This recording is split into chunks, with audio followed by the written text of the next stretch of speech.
Thanks, Sally, and good morning, everyone. Good to see you. We've got a couple of folk who are going to kind of have a structured conversation about their experience of using food banks.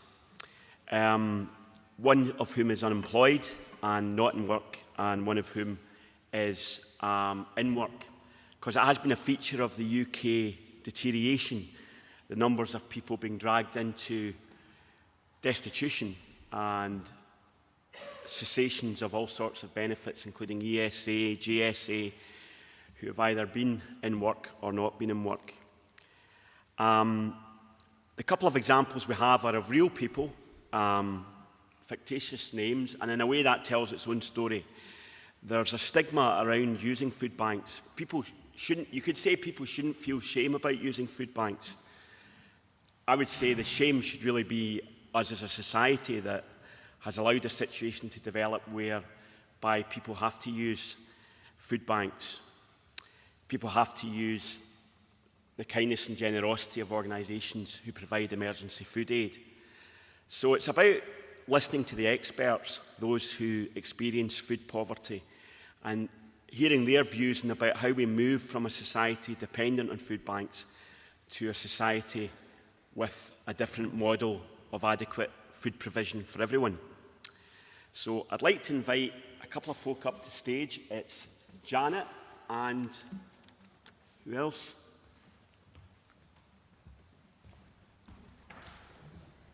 And Alan is speaking on behalf of Alice. So we have Janet and Alice speaking the words that a couple of folk have expressed in relation to their feeling about food banks and the use of them.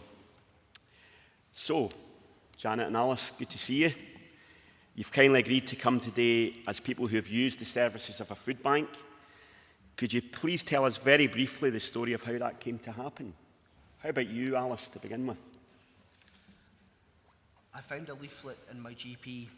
I spoke to someone at Jobs and Business Glasgow and asked if I could go to a food bank.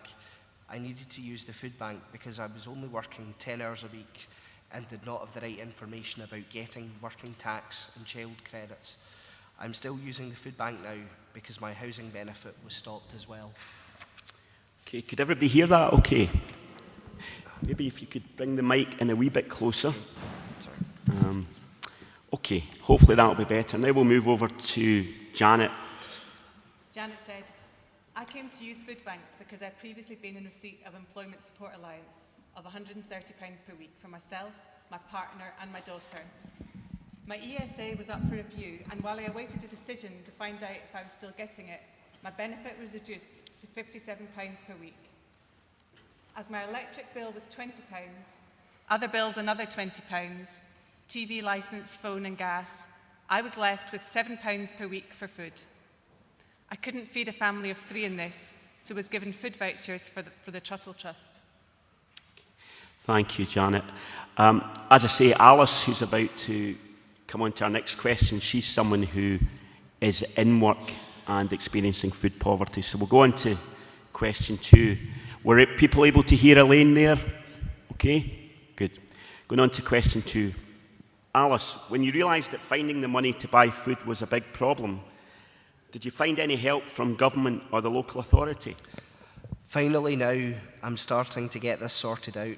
In 10 hours, I was not getting any help from the government, but now that I'm in 16 hours, I can claim these benefits. And Janet? I had no support from any government or local authority agencies. I could not access the food bank on the day I received the voucher, as the food bank was in a different part of the city and I had no money for the bus fare there. No one told me where I could try to get help and try and get the bus fares.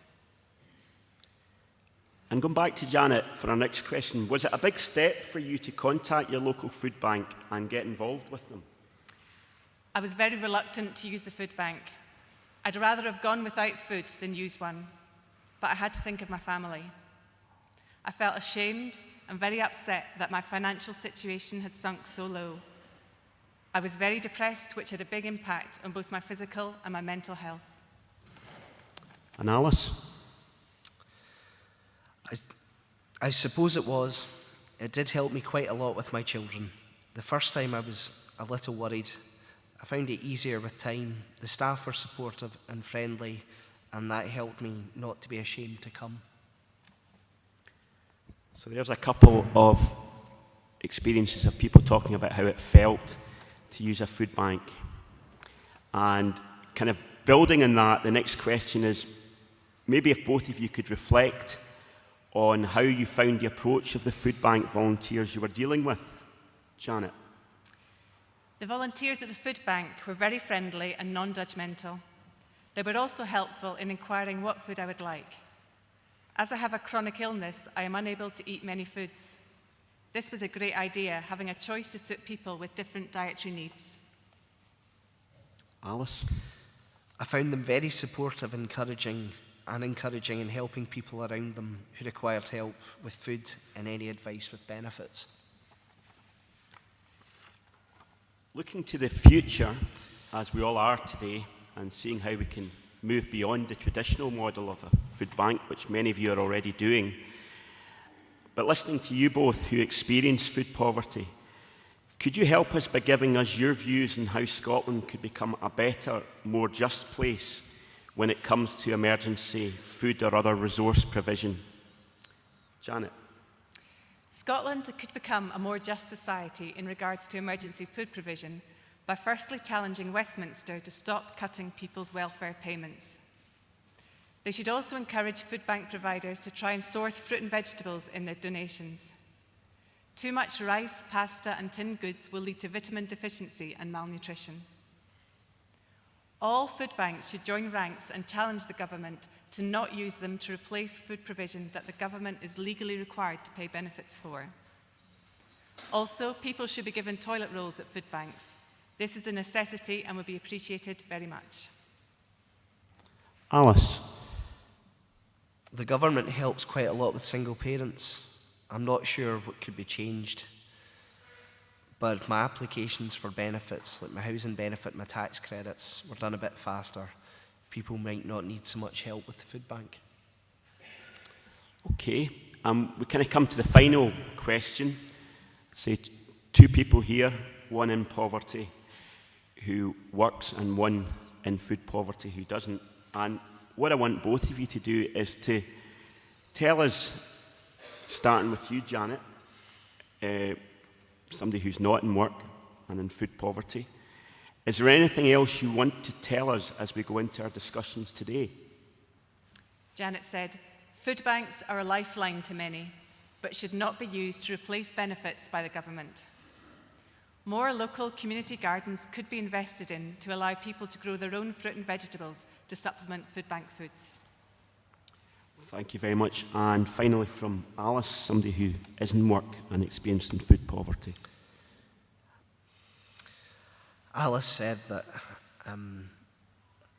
working 10 hours a week and not having the tax credits in addition to that was really, really difficult. It had a big impact. It had a major effect on us. I had to pay for a babysitter when I was at work, so I was left not much money for items like food or nappies. This was quite stressful, but the food bank helped me a lot by getting me stuff for my girls. This was so important. And she also says, I've received a lot of financial advice, especially about how to sort my benefits out since coming to the food bank and through Drumchapel Life. Okay, thank you very much. And obviously they're not here to receive our thanks, but speaking for all of us in Faith and Community Scotland, we're extremely grateful to the two individuals who were willing to have their story told and who gave a lot of consideration to answering these questions. Thank you.